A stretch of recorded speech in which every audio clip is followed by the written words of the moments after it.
नमस्कार दोस्तों, 11th mathematics की इस क्लास में आपका स्वागत है। मैं उम्मीद करता हूं कि आप लोग घर पे अच्छे से पढ़ रहे होंगे। अब तक हम लोगों ने सेट की डेफिनेशन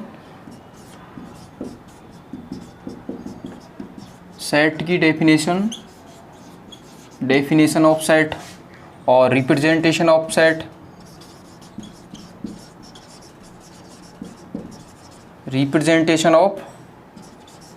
सेट, समुच्चय का निरूपण जो कि टू टाइप से किया जाता है। एक तो रोस्टर फॉर्म या टेबुलर फॉर्म भी बोलते हैं इसको, tabular form. Second set builder form या रियूल फॉर्म, इनको हम पढ़ चुके हैं। इसके बाद में हमने पढ़ा है टाइप्स ऑफ सेट्स, समुच्चय के प्रकार। इसके अंतर्गत एक तो सबसे पहले हमने पढ़ा था एम्प्टी सेट या नल सेट। इसके बाद में फाइनाइट और इनफाइनाइट सेट का अध्ययन किया। इसके बाद में हमने इक्वल सेट और इक्विवेलेंट सेट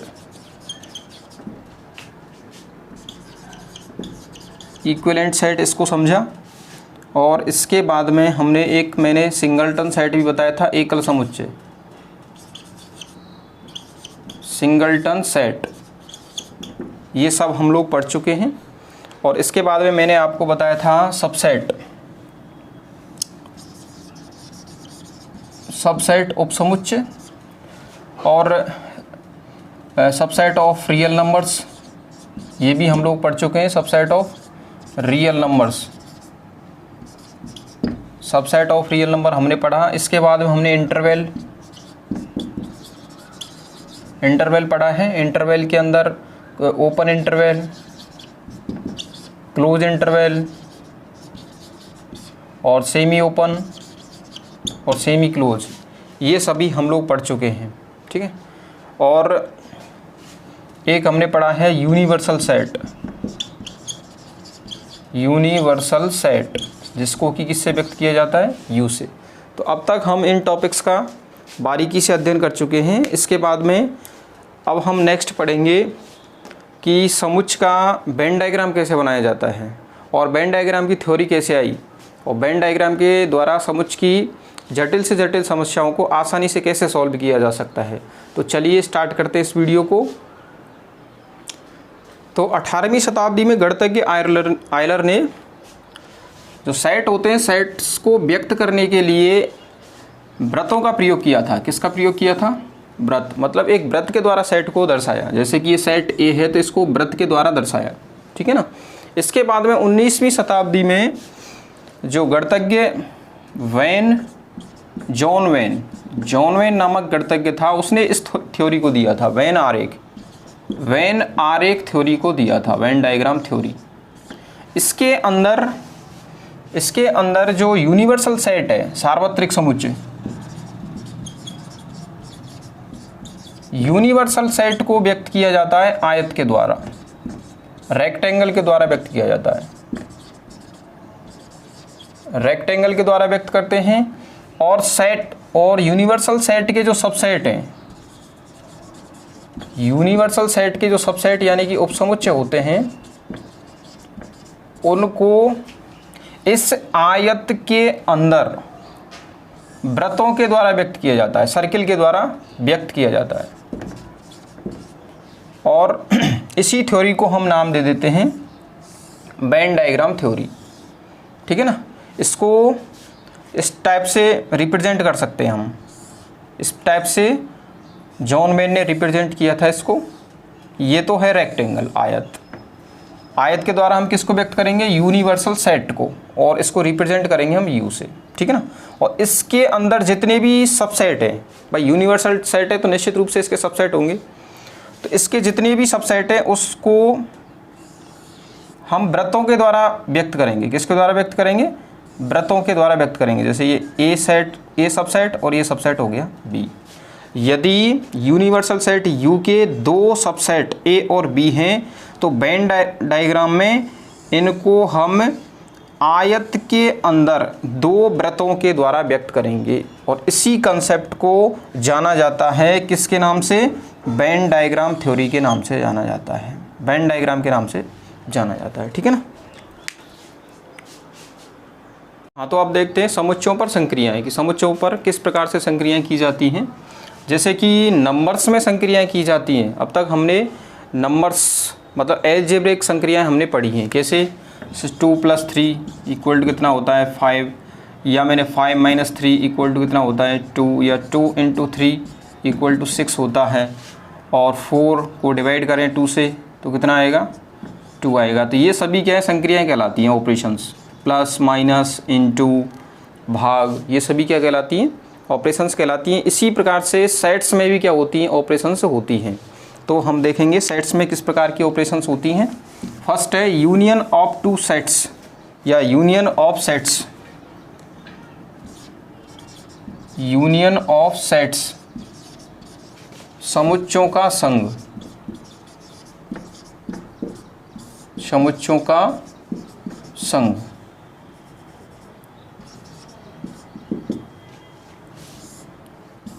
दो समुच्चयों ए तथा बी का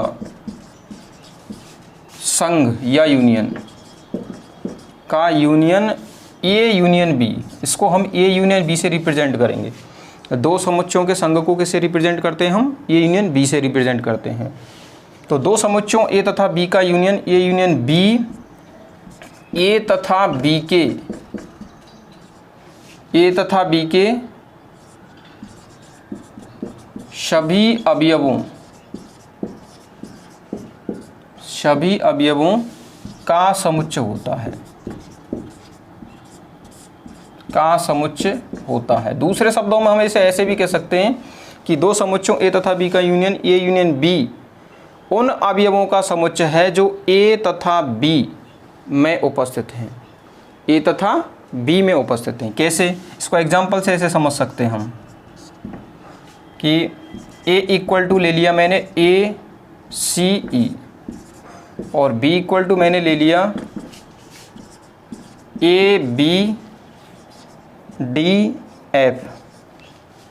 तो A union B equal to क्या होगा? ए तथा बी के सभी समुच्चयों मानी ए तथा बी के सभी अवयवों का समुच्चय। लेकिन बात ये ध्यान रखनी है कि किसी भी अवयव का रिपीटेशन नहीं हो सकता। जैसे ए यहाँ पर 2 टाइम्स आया है, ए में भी आया है और ए बी में भी है। तो ऐसा नहीं है कि ए को यहाँ पर 2 बार लिख देंगे, क्योंकि समुच्चय में अवयवों को डिनोट करने का तरीका क्या होता है? समुच्चय में किसी भी एलिमेंट का रिपीटेशन नहीं होता है। तो यहाँ से ए ले लिया, फिर बी, सी, ई, एफ और डी को भी ले सकते हैं। चलो इसको सीक्वेंस से लिखना चाहें, A B C D E और एफ। ठीक है। तो दो समुच्चयों का संघ उन दोनों समुच्चयों में उपस्थित अवयवों का समुच्चय होता है। ठीक है। इसमें रिपीटेशन नहीं होगा। क्रम का ध्यान रखना कोई ज़रूरी नहीं है, क्योंकि समुच्चय के अंदर एलिमेंटों के ऑर्डर का ध्यान रखना ज़रूरी नहीं होता है। इनको हम ऐसे डिस्टर्ब करके भी लिख सकते हैं, ए डी सी इस टाइप से भी लिख सकते हैं। इसकी जो मैथमेटिकल डेफिनेशंस है वो ये है कि A union B is equal to X where X belongs to A और एक्स बिलोंग्स टू बी। इसका मतलब ये है कि ए यूनियन बी ए तथा बी के उन अवयवों का समुच्चय है जो या तो ए में है या फिर बी में है या फिर दोनों में है। और को हिंदी में बोलेंगे हम या तो वो ए में है या फिर बी में है या ए और बी दोनों में है। ठीक है ना। तो ये डेफिनेशन होती है यूनियन ऑफ सेट्स की। यूनियन ऑफ सेट्स को हम वेन डायग्राम के द्वारा भी रिप्रेजेंट कर सकते हैं। कैसे? जैसे देखो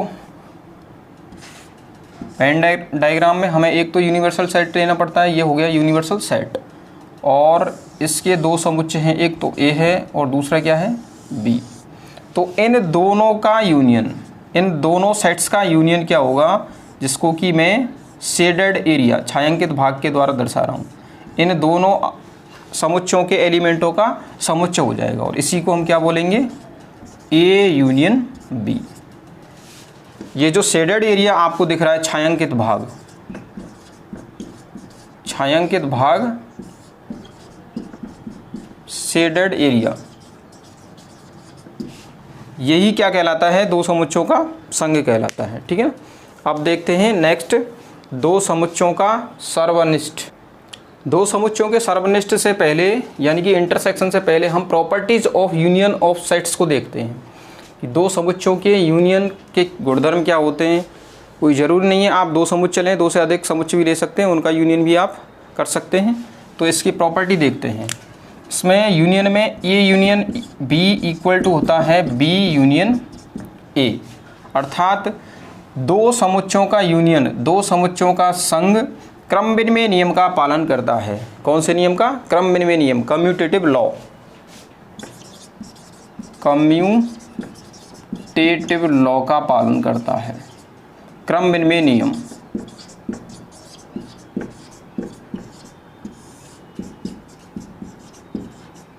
क्रम विनिमय नियम का पालन करता है। सेकंड,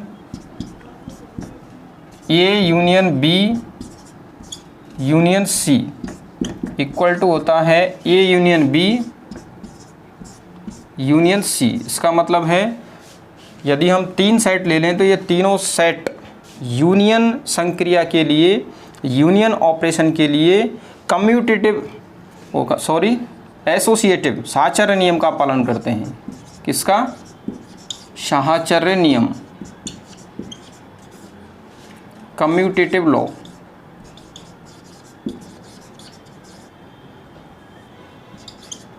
साहचर्य नियम का पालन करते हैं। मतलब कहने का मतलब ये है कि ए का बी के साथ यूनियन कराओ चाहे बी का ए के साथ यूनियन कराओ, दोनों का मान क्या आएगा, बराबर।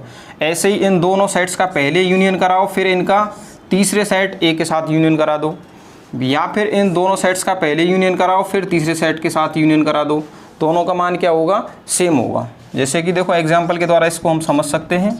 ए इक्वल टू मैंने ले लिया A B, B equal to मैंने ले लिया बी सी, और डी इक्वल वो सी इक्वल टू ले लिया मैंने सी, सेट सी, सपोज करो डी ई ले लिया मैंने।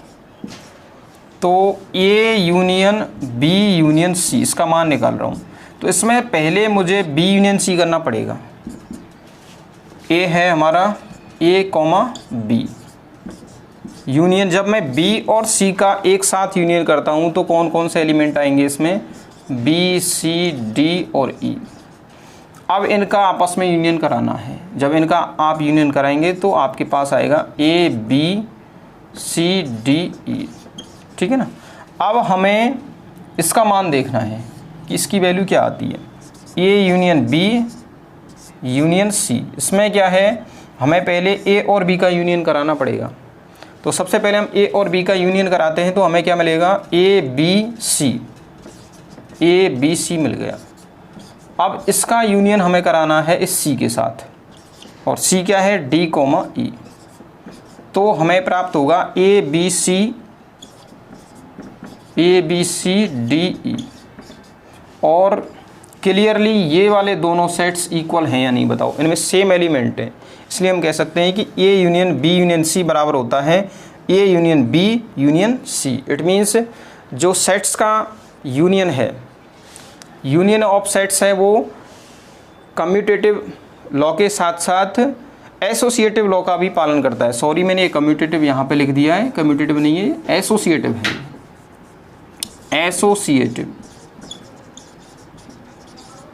एसोसिएटिव लॉ का पालन भी करता है। Okay,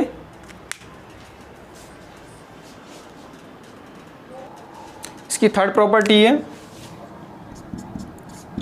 A union phi equal to होता है ए। इसको बोलते हैं हम आइडेंटिटी लॉ, तत्समक नियम, आइडेंटिटी लॉ। इसका मतलब क्या है, इसका मतलब है कि किसी भी सेट का यदि रिक्त समुच्चय एम्प्टी सेट फाई के साथ यूनियन कराया जाए तो वही सेट प्राप्त होगा। इसको हम बोलते हैं आइडेंटिटी लॉ, तत्समक नियम। इसके बाद में फोर्थ प्रॉपर्टी है, fourth property A union A का ए के साथ यूनियन कराया जाए तो हमें ए ही प्राप्त होता है। ठीक है, इसको बोलते हैं हम आइडेम्पोटेंट लॉ, आइडेम्पोटेंट लॉ, वर्ग सम नियम, वर्ग सम नियम। एक सेट का स्वयं के साथ, एक सेट का स्वयं के साथ यूनियन कराया जाए तो वही सेट प्राप्त होता है। इसको क्या बोलते हैं हम? आइडेम्पोटेंट नियम। कहने का मतलब ये है कि कोई भी संख्या है, कोई भी नंबर है, उसका स्वयं के साथ ऑपरेशन कराया जाए और वही नंबर प्राप्त हो जाए, तो इस टाइप का जो नियम होता है उसको हम क्या बोलते हैं? Idempotent law. ये नियम नंबर्स में भी चलता है, जैसे कि मैंने नंबर्स ये ले लिया 2। अब 2 का मल्टीप्लिकेशन मैं कराऊँ, 2 का मल्टीप्लिकेशन, सॉरी नंबर्स में ये नहीं चलेगा, हाँ 1 का मल्टीप्लिकेशन 1 के साथ कराएं तब तो 1 प्राप्त हो जाए, तो यहाँ तो ये कह सकते हैं आइडेम्पोटेंट लॉ है।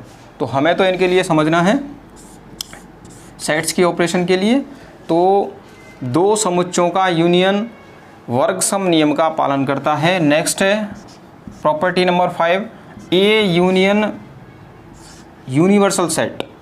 ए का यदि यूनिवर्सल सेट के साथ यूनियन कराएं तो हमें क्या मिलेगा? यूनिवर्सल सेट ही मिलेगा। ऐसा क्यों होता है?